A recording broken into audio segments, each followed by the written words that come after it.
Colossians 3.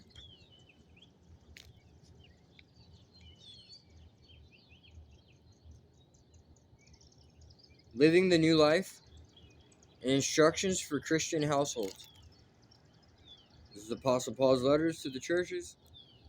Since you have been raised to new life with Christ, set your sights on the realities of heaven, where Christ sits in the place of honor at God's right hand.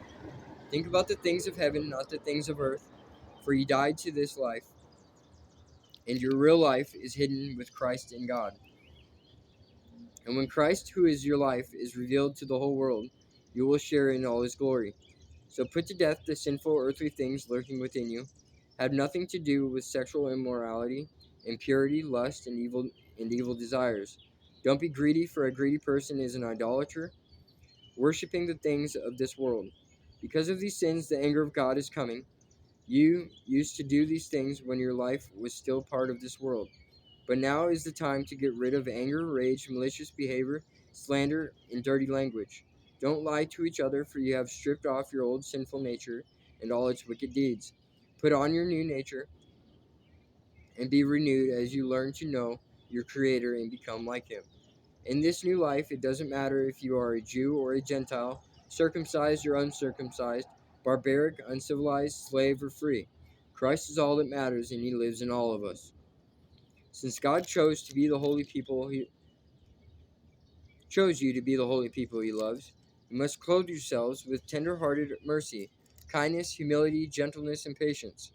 Make allowance for each other's faults and forgive anyone who offends you. Remember, the Lord forgave you, so you must forgive others. Above all, clothe yourselves with love, which binds us all together in perfect harmony. And let the peace that comes from Christ rule in your hearts. For as members of one body, you are called to live in peace, and always be thankful. Let the message about Christ in all its richness fill your lives. Teach and counsel each other with all the wisdom He gives. Sing psalms and hymns and spiritual songs to God with thankful hearts. And whatever you do or say, do it as a representative of the Lord Jesus, giving thanks through Him to God the Father.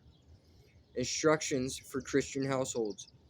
Wives, submit to your husbands as is fitting for those who belong to the Lord. Husbands, love your wives and never treat them harshly. Children, always obey your parents, for this pleases the Lord. Fathers, do not aggravate your children, or they will become discouraged. Slaves, obey your earthly masters in everything you do. Try to please them all the time, not just when they are watching you. Serve them sincerely because of your reverent fear for the Lord. Work willingly at whatever you do, as though you were working for the Lord rather than for people. Remember that the Lord will give you an inheritance as your reward, and that the master you are serving is Christ. But if you do what is wrong, you will be paid back for the wrong you have done, for God has no favoritism.